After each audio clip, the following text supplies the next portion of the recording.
This is a Freightliner 2015. We end up installing the alarm. I'm going to go ahead and show you guys how to use it.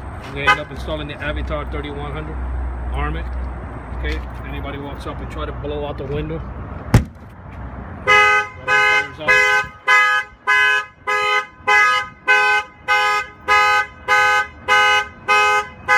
I'm going to go ahead and disarm it here. Arm it again.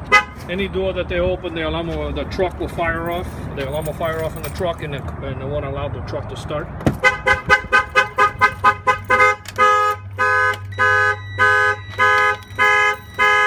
If you turn off the alarm, the truck will start right up.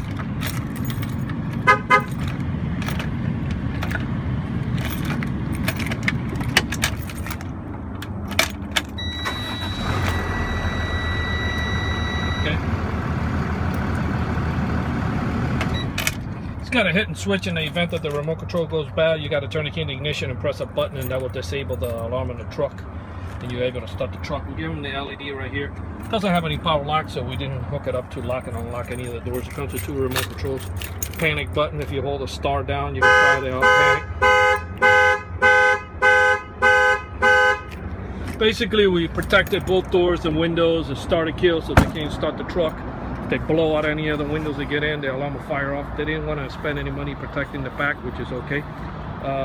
This alarm was installed here in Miami, Florida by Auto Alarm Specialists. Thank you for watching this video.